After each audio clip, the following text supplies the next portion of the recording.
በሰሜን ኢትዮጵያ ከሚገኙት ጥንታዊ ገዳማት ባንዱ እድሜ ጠገብ ከሆኑት የዋንዛ ዛፎች ስር ዳዊት የተባለ ወጣት ማለትም የቆሎ ተማሪ የብራና መጽሐፉን ዘርግቶ የቅኔ ዜማውን ያንጎራጉራል። ልብሱ ያደፈ ምግቡ የደረቀ ቆሎ ቢሆንም አይኖቹ ግን ማዶ ያለውን ተራራ አልፈው ሰማያ ሰማያትን የሚያዩ ይመስላሉ።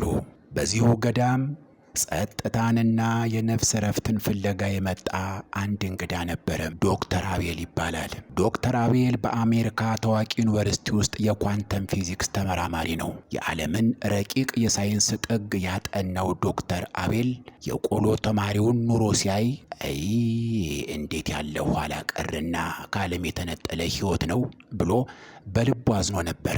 አንድ ቀን ማታ ጨረቃ በገዳሙ ላይ ደምቃ ሳለም ዶክተር አቤልና የቆሎ ተማሪው ዳዊት አብረው ቆሎ እየቃሙ ጨዋታ ጀመሩ። ዶክተር አቤል ዳዊትን ሊፈትነውና የደረሰበትን የሳይንስ ምጥቀት ሊያሳየው ፈልጎ ስለሚሰራው ምርምር ሊነግረው ሞከረም።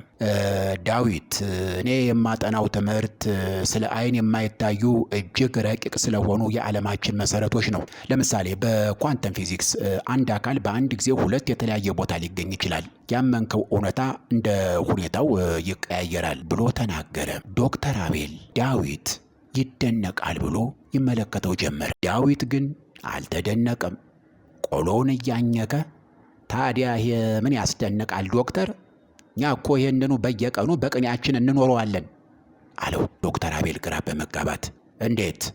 የቅኔና የኳንተም ፊዚክስ ደግሞ ምን አገናኛቸው ሲል ጠየቀም። ዶክተር፣ በቅኔያችን ሰምና ወርቅ አለ። አንድ ቃል በአንድ አፍታ በአንድ ድምፅ ሲነገር ለውጫዊ ጆሮ ሰም ወይም አንድ ትርጉም ይሆናል፣ ለውስጣዊ ጆሮ ደግሞ ወርቅ ወይም ፈጽሞ የተለየ ትርጉም ይሆናል። ቃሉ በአንድ ጊዜ ሁለት የተለያየ መልክ፣ ሁለት የተለያየ ዓለም አለው።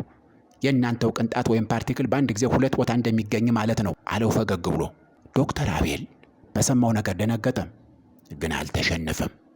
በመቀጠል ሌላም አስገራሚ ነገር ልንገርህ። በኳንተም ሳይንስ አንድ ሕግ አለ። እሱም ሁለት ቅንጣቶች ወይም ፓርቲክልስ አንዴ ከተገናኙ በኋላ አንዱን ምድር ላይ ሌላኛውን ማርስ ላይ ብታደርገውም ምድር ላይ ያለውን ስትነካው ማርስ ላይ ያለው ቅጽበት እንኳ ሳይፈጅ ወዲያውኑ ይሰማዋል። መረጃን ያለምንም ገመድ በውሃ ውስጥ ይለዋወጣሉ አለው ዶክተር አቤል እየሳቀ። ዳዊት በተራው ከት ብሎ ሳቀ። አይ ዶክተር፣ ይህንንም አባቶቻችን በስነ ፍጥረት ትምህርታቸው ከዘመናት በፊት ጽፈውታል እኮ። የዓለም ፍጥረት ሁሉ በእግዚአብሔር እስትንፋስ የተሳሰረ ነው። እኛ እዚህ ገዳም ውስጥ ሆነን በሌሊት ስናለቅስ አሜሪካ ላለው በሽተኛ ፈውስ የሚሆነው እንዴት ይመስልሃል? ጸሎት ማለት እኮ አየሩን ቀዶ ርቀትን አጥፎ የሚሄድ አንዱ ሲነካ ሌላው የሚሰማው መንፈሳዊ መስተጋብር ነው። የነፍሳት ትስስር እኮ ከቅንጣቶች ትስስር ይበልጣል አለው። ዶክተር አቤል ዝም አለ። የቆሎ ተማሪውን በጥልቀት ማስተዋል ጀመረ። አንድ የመጨረሻ የሳይንስ እውነት ልንገርህ አለ አቤል ድምፁን ዝቅ አድርጎ። በኳንተም ፊዚክስ ዘ ኦብዘርቨር ኢፌክት የሚባል አንድ ሕግ አለ። ብርሃን ሰው ሲያየው እንደ ቅንጣት ወይም ፓርቲክል ጸባይ ያሳያል። ማንም ሳያየው ሲቀር ደግሞ እንደ ማዕበል ወይም ዌቭ ይሆናል። ተመልካቹ የነገሩን ተፈጥሮ ይቀይረዋል አለው። ዳዊት ፈገግታውን ወደ እርጋታ ተቀየረም። ወደ ሰማይ ቀና ብሎ ዶክተር፣ እኛም ቤተ ክርስቲያን ውስጥ እንደ እምነትህ ይሁንልህ የምንለው እኮ ለዚህ ነው።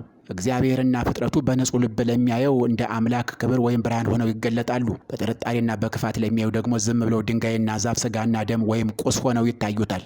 ተመልካቹ የራሱ ልብ የሚያየውን እውነታ ይወስነዋል። መነጽርህ የቆሸሸ ከሆነ ዓለም ሁሉ የቆሸሸ ይሆንብሃል አለው ዶክተር አቤልን።